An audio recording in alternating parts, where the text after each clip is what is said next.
Hey everybody, it's Vesuviant here, back with yet another video on Elune Saga.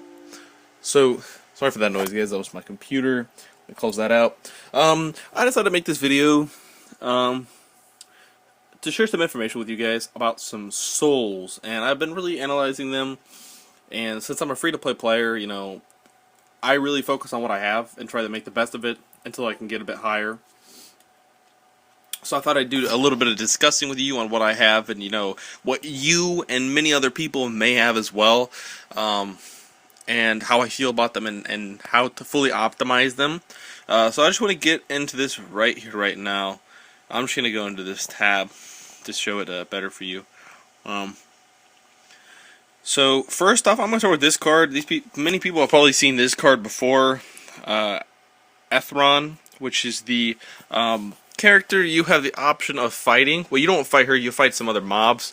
And there's a percentage chance with a fixed chance to get her or some other power-up materials after you defeat this like swarm of hornets or whatever you're fighting in the area.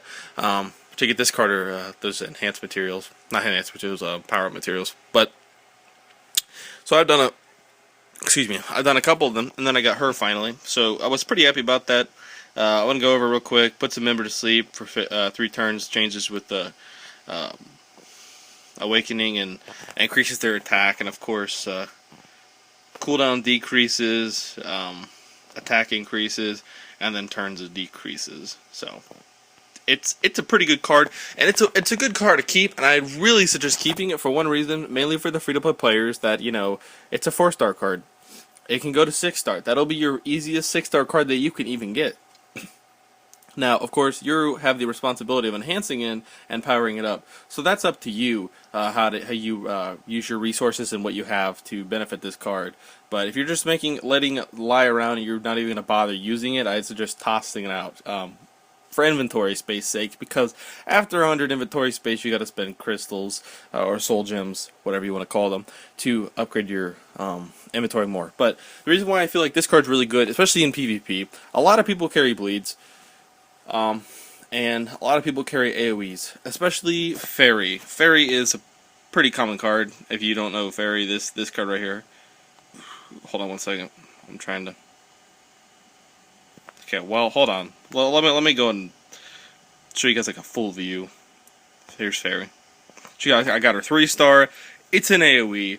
Now, depending on your accuracy and their dodge, but with a normal hit, this is bound to hit everybody for a fixed amount. Of course, a lot of people have that card. A lot of people have AoE too. And a lot of people have bleeds. Okay, so I'm going to get back into this card then. You can see that with this card, it puts them to sleep. Now, the sleep is interrupted if the unit takes damage. Now, how is the unit going to take damage? Well, you don't want your units to take forced damage. So what I have concocted is that you put this buff / debuff on an ally who has the bleed effect on them and is about to go.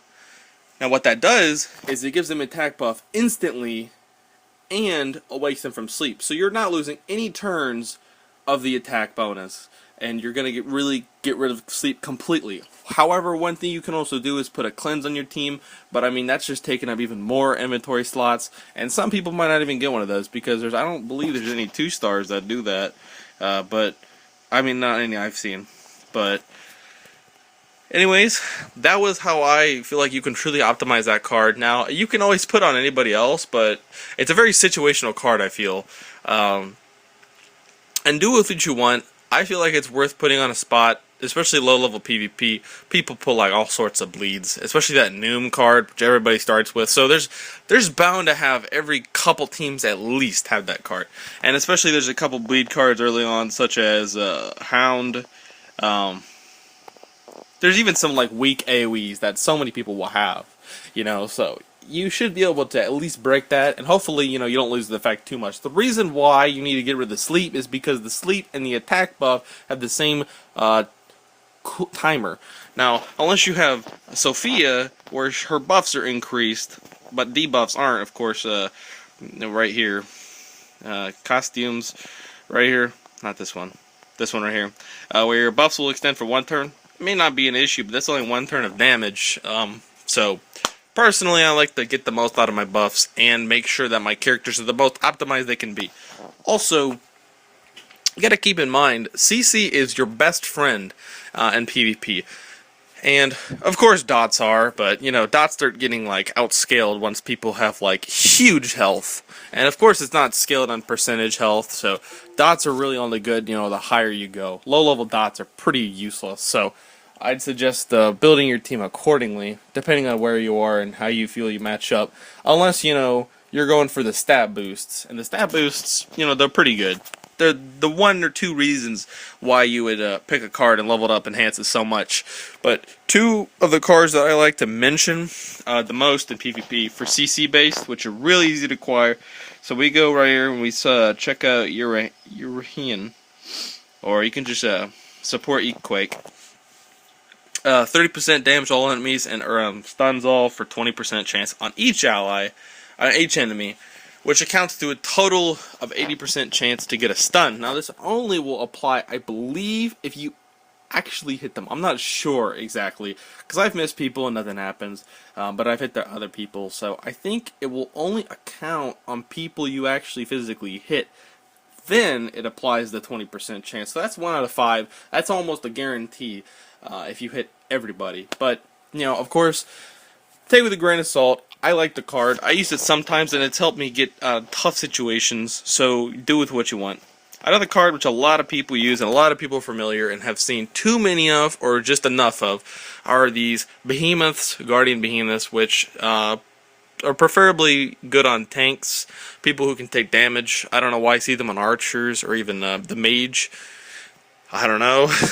Of course, the tanks can both go earth, which are more tankier, like my Tristram, and of course you get the bonus. And if you look at his stats right now, he's not even max level, and I have max enhance, and he's 778 health, and you take 10% of that, which is 70, that gives you 840, give or take, health, and the attack damage as well. It's not too bad for the line bonus. But it's not too bad. I really like the card. It's really good early on. It's probably one of the best level 2 cards, 2-star cards in the game, easily.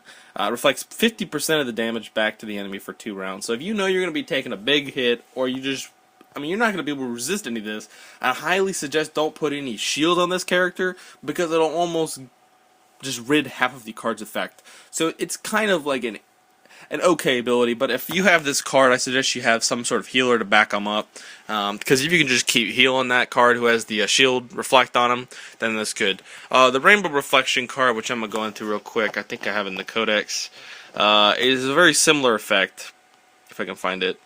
It's a team buff instead. As you can see, it's right here. Yeah, a single target damage activate buffs that reflects 20% of the damage for 3 turns. So it's 3 turns instead of 2, and it's 20%. But it's a pretty good card out on your team. This is the stats of fully leveled up. It's not too bad, I guess. But once you start getting 3 stars, of course, throw it out. I mean, unless you feel like you need it and it's helped you out so much. But like 20% is not a whole lot. 50%, that's almost triple. That's like 2.5 times as much, and the better stats will definitely make a difference. But I guess it depends whether you need it more on a wind or earth. So those are some cards I really feel like are good. Other cards that I would say 2-star that you should really pay attention to, the shouts, the level 2 shouts. Those will get to 4-star, and those will be giving you 700 to a blank attack when you 4-star them. So those are definitely worth keeping. I don't know what the fire looks like. I don't know what the wind looks like. I have the water, which is the little boy right here with this dolphin thing, seal. So of course you can check this out. The cooldown doesn't decrease, but the attack does. But his stats are actually pretty phenomenal for these cards, though. If you look at this, 23, 20, 23, 6, 23. It's not bad. So, oh, yeah, the other cards I was talking about. So, besides those cards, this card right here is okay. The stats it gives is nice, which is the one reason why I would say pick this card up and, you know, do what you want with it. It can get the 4-star. The more 4-star cards you can get, the more you can trade away. And what I'm talking about is combine. So, if you can normally farm the 3rd level of the enhanced dailies, the enhanced dungeons, which will give you like, I think it's Let me check real quick for you guys. Let's check. This is the first one, second, third. If you can farm this one, which will at least always give you this 3-star material, which will level up to 3 stars, which is a good building block, then it should be easy for you to get some brand new 4 stars. And what I mean by that is, in case you guys just skipped over this and didn't check it out, you go to the combine, and what you have to do is get max level, max enhanced cards of the same value, same stars, same level, that fun stuff. 2-star level 30s max, 3 enhanced, with another one of those, and you get a brand new 3-star, which can turn into a 5-star.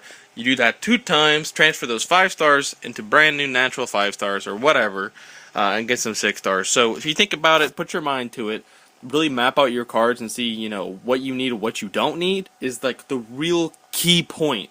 You need to know what you need. You don't want to be throwing cards away to get cards you won't even be able to control. Like, you don't know which ones you're getting, and you're saying, oh, well, I'm throwing away my best cards. I wouldn't do that. I'd work yourself from the ground up rather than in between and make your life easier, because you have plenty of time to work your way up. Trust me on this one. You don't want to make a mistake and throw away some of your best cards and then be like bottom tier in the arena or whatever. But anyways, I hope this information helped you guys. I will be trying to cover as much as I can on this game. If you liked the video, of course, pop a like down. But also, comment if you want to see anything covered specifically. If you're not understanding anything, I'll try and respond to comments if they're just questions. But anyways, hope you guys have a great day. Thanks for watching. Peace.